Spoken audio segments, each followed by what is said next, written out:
پاک میں آتا ہے اگر تم اللہ پر توکل کرو جیسا کہ توکل کرنے کا حق ہے، اللہ تمہیں ایسے روزی دے گا جیسے پرندوں کو روزی دیتا ہے۔ کبھی امیجن کیا آپ نے پرندوں کو روزی کیسے ملتی؟ یہ حدیث میں ایسی اچھا ہو سکتا ہے انسانوں کے بارے میں فرمایا جاتا، نبی پاک فرما دیتے، جانوروں کے بارے میں فرماتے، پرندوں کے بارے میں کیوں فرمایا؟ سبحان اللہ۔ آپ کو دنیا میں پتہ ہے پرندے کتنے ہیں؟ ایک کیلکولیشن کے مطابق اس دنیا میں جتنے جانور ہوتے ہیں نا وہ انسانوں کا ملٹیپلائی بائی 10 ہوتے ہیں، ٹھیک ہے؟ ہم 8 ارب ہیں تو وہ 80 ارب ہیں، ساری جانور، چوپائے اور جتنے بھی جانور ہیں، انسیکٹس بھی اس میں ملا لیں، لیکن فرمایا پرندے اس کا ملٹیپلائی بائی 10 ہوتے ہیں۔ اٹ مینس اس دنیا میں اپروکسیمیٹلی 800 ارب پرندے ہیں، ٹھیک ہے؟ 800 ارب پرندے روز کہاں سے کھاتے ہیں؟ کوئی سپلائی لائن کو جا کے ان کو درختوں پہ پہنچاتا ہے؟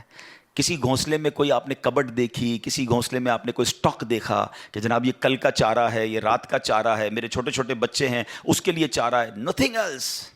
ہر پرندہ 800 ارب پرندے اپروکسیمیٹلی روز صبح فجر کے بعد بھوکے نکلتے ہیں، اور جب شام اپنے گھونسلے میں آتے ہیں تو سب کا پیٹ بھرا ہوا ہوتا ہے۔ سب کو کون کھلا رہا ہے؟ کوئی تو ہے جو نظام ہستی چلا رہا ہے، میرا خدا ہے۔ ایمان لاؤ نا، توکل کرو۔ جب پرندوں کو 800 ارب پرندوں کو روزی دے سکتا ہے، ارے میں اور آپ اشرف المخلوقات ہیں، میں ٹینشن ہی نہیں ختم ہو رہی کال کرو تھی نو ہے، سال بعد کیا ہوگا، بچی کی شادی کیسے ہوگی، میرے کاروبار کا کیا ہوگا، ارے مارکیٹ ڈاؤن ہو رہی ہے، ڈالر اوپر ڈالر نیچے، اسی ٹینشن میں مر گئے۔ یار جو رب چونٹی کو کن اور ہاتھی کو من دے سکتا ہے وہ اس نے مجھ سے بھی وعدہ کیا ہے۔ سیکھو نا حضرت ابراہیم سے، کاش یہ توکل نصیب ہو جائے۔ تھوڑی ایج اور بڑھتی ہے، آپ نے ایک بار ایک بڑا کمال کا منظر دیکھا کہ ایک بندے کو سمندر میں اس کی ہلاکت ہو گئی، سمندر میں وہ ڈوب کے مر گیا، مچھلیوں نے کھایا اس کی باڈی کو، تھوڑی دیر بعد اس کی لاش سمندر کے کنارے پہ آئی تو پھر جانوروں نے کھایا، اس کے بعد دیکھا کہ پرندے آئے، پرندوں نے بھی اس کی باڈی سے کھایا۔ آپ کے ذہن میں خیال آیا کہ یا اللہ یہ بندے کو قیامت کے دن تو کیسے اٹھائے گا؟ ایمان تو تھا مگر اس کی باڈی کے اجزاء تو 3 الگ الگ مخلوقات کھا گئیں، اور قیامت کے دن یہ واپس کھڑا ہونا ہے اس نے۔ تو سبحان اللہ، آپ نے اللہ سے کہا وَإِذْ قَالَ إِبْرَاهِيمُ۔ پھر یہ دیکھیں حضرت ابراہیم کا یہ واقعہ بھی قرآن میں موجود، 3 پارے میں سورہ بقرہ۔ آپ کہتے ہیں وَإِذْ قَالَ إِبْرَاهِيمُ رَبِّ أَرِنِي كَيْفَ تُحْيِي الْمَوْتَى۔ اے اللہ، حضرت ابراہیم نے عرض کی کہ اے میرے رب مجھے دکھا دے تو مردے کیسے زندہ کرے گا؟ ارشاد ہوتا ہے قَالَ أَوَلَمْ تُؤْمِنْ، اے ابراہیم تو ایمان نہیں لایا، تجھے یقین نہیں؟ قَالَ بَلَىٰ وَلَكِنْ لِيَطْمَئِنَّ قَلْبِي، اے اللہ ایمان لایا ہوں، مجھے یقین ہے مگر میں ذرا دل سے دیکھنا چاہتا ہوں اور قرار آ جائے، میں عین الیقین چاہتا ہوں، میں اس کو مزید دیکھنا چاہتا ہوں۔ قَالَ فَخُذْ أَرْبَعَةً مِّنَ الطَّيْرِ، قرآن کہتا ہے رب نے فرمایا کہ اچھا 4 پرندے لے، فَصُرْهُنَّ إِلَيْكَ ثُمَّ اجْعَلْ عَلَىٰ كُلِّ جَبَلٍ، فرمایا اس کو اپنے ساتھ ہلا لے، اپنے ساتھ مانوس کر لے، پھر ان کا ایک ایک ٹکڑا پہاڑ پر رکھ دے، مِنْهُنَّ جُزْءًا ثُمَّ ادْعُهُنَّ يَأْتِينَكَ سَعْيًا، فرمایا پھر انہیں بلا، وہ تیرے پاس چلے آئیں گے پاؤں سے دوڑتے، وَاعْلَمْ أَنَّ اللَّهَ عَزِيزٌ حَكِيمٌ، اور جان رکھ اللہ غالب حکمت والا ہے۔ اب ہوا کیا، حضرت ابراہیم کو حکم ہوا کہ 4 پرندے لیں۔ اب آپ نے 4 پرندے الگ الگ لیے، مور لیا، کبوتر لیا، آپ نے مرغ لیا اور ایک گدھ لیا، ان 4 کو اپنے ساتھ تھوڑا ٹائم رکھا تاکہ وہ آپ سے انسیت پالے، تاکہ 4 کے بارے میں کنفرم بھی ہو جائے کہ یہی 4 ہے، کوئی اور مکس نہ ہو جائے۔ اس کے بعد آپ نے 4 کو ذبح کیا، 4 کا قیمہ بنایا اور 4 کا قیمہ مکس کر دیا، 4 کا الگ الگ نہیں، 4 کا ٹوٹل مکس کر دیا، اور اس کے چھوٹے چھوٹے پیس سمجھ لیں 4 پہاڑ پر رکھ دیے، الگ الگ پہاڑوں پر، اور 4 کی جو چہرے تھے یعنی ان کی کھوپڑیاں تھیں وہ اپنے پاس رکھی، اس کا قیمہ نہیں بنایا، یعنی ان کے سر آپ کے پاس ہیں 4 پرندے کے، 4 کا مکس قیمہ ہو چکا ہے، اور 4 الگ الگ پہاڑ پر رکھ دیے۔ قرآن نے کیا کہا تو انہیں پکارو ہیں، اب یہ بھی ذرا میں آگے آ کے بتاؤں گا اس ایک خوبصورت آیت کے اس جز سے کیا سیکھنے کو مل رہا ہے۔ قرآن نے کیا کہا کہ انہیں پکارو، تو آپ نے کہا یا ایھا الدیک، اے مرغ، یا ایتھا الحمامہ، اے کبوتر، یا ایھا النسر، اے گدھ، یا ایھا الطاؤس، اے مور۔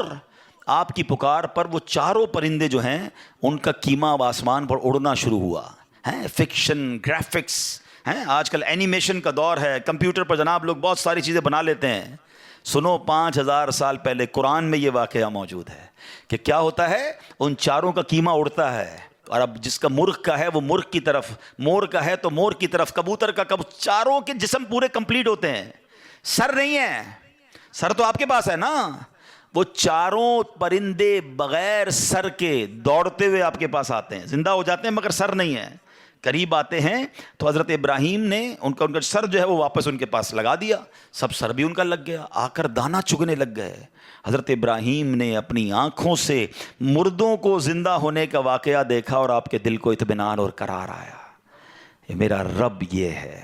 کیسے ہیں کہتے ہیں کسی کو شیر کھا جائے، کسی کو مچھلی کھا جائے، کسی کی سمندر میں موت آ جائے، معاذ اللہ کسی کے پرخچے اڑ جائیں، کوئی آگ میں راکھ ہو جائے، میرا رب چاہے تو سب کو دوبارہ جسم، ان کی تمام باڈی کو پھر کریٹ کرے گا اور وہ قیامت کے دن جمع ہوں گے۔ حضرت ابراہیم نے یہ اپنی آنکھوں سے دیکھا۔ حضرت ابراہیم علیہ السلام کے اس واقعے سے کیا سیکھنے کو ملا؟ پہلی بات، میرے رب کی قدرت کیسی ہے، ان اللہ علی کل شیء قدیر، ٹھیک ہے۔ دوسری بات، علماء کہتے ہیں، صوفیانہ تفسیر اس کی لکھی گئی کہ 4 پرندے کیوں لیے گئے، کبوتر، مور، گدھ اور چوتھا مرغ۔ فرمایا ان چاروں کی نا ایک بری خصلت ہے، مرغ ہے اس کے اندر شہوت بہت ہے، جو کبوتر ہے اس کو اپنی اڑان پر بڑا ناز ہے، بڑا تکبر ہے، بہت اونچا اڑتا ہے۔ فرمایا گدھ جو ہے اس کا کیا پرابلم ہے، گدھ کے بارے میں فرمایا کہ وہ لالچی بہت ہے۔ اچھا، پھر اس کے بعد ایک اور پرندہ ہے مور، اس کو اپنی خوبصورتی پر بڑا ناز ہے، وہ خوبصورتی کی وجہ سے بڑا پراؤڈ فیل کرتا ہے۔ تو فرمایا یہ 4 بری عادتیں ہیں، اس کو ذبح کر کے یہ پیغام دیا گیا کہ اگر تم بھی اپنی اونچی اڑان، اپنے اونچے مرتبوں، اپنے اونچے مقام کا تکبر چھوڑ دو، اپنی خوبصورتی پر گھمنڈ کرنا چھوڑ دو، ہوس اور شہوت کے بعد اپنے آپ کو بچا لو، لالچ کر کے دنیا کے بال کے پیچھے بیڑا غرق اپنا نہ کرو، اگر ان عادتوں کو ذبح کر دو تو اللہ آج بھی تمہارے دل کو زندہ فرما دے گا۔ ان کو زندہ کیا نا، فرمایا ان عادتوں کو ختم کرو، رب تمہارے دل کو زندہ فرمائے گا اور اس میں نور داخل فرما دے گا۔ اور علماء نے اس کی صوفیانہ تفسیر یہ لکھی۔ اور اب ایک اور عقیدے کی بات بھی، کنفیوژن پھیلانے والے بہت کنفیوژن پھیلاتے ہیں، میں تو قرآن سے آج آپ سے بات کر رہا ہوں نا۔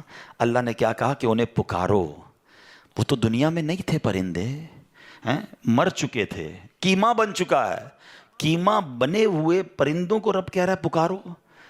حضرت ابراہیم نے کیسے پکارا، یا ایھا الدیک، یا ایتھا الحمامہ، آپ کبوتر کو پکار رہے ہیں، آپ گدھ کو پکار رہے ہیں، قرآن کہہ رہا ہے پکارو اور نبی پکار رہے ہیں۔ آج کسی کو نہ جانے یا رسول اللہ سے پرابلم ہو جاتی ہے، کسی کو یا غوث پاک سے یا پرندوں کو پکار رہے، قرآن کہہ رہا ہے، تو اس کا مطلب دنیا سے اگر کوئی چلا بھی جائے تو اس کو پکارنے میں کوئی خدا نہ خواستہ پرابلم نہیں ہے۔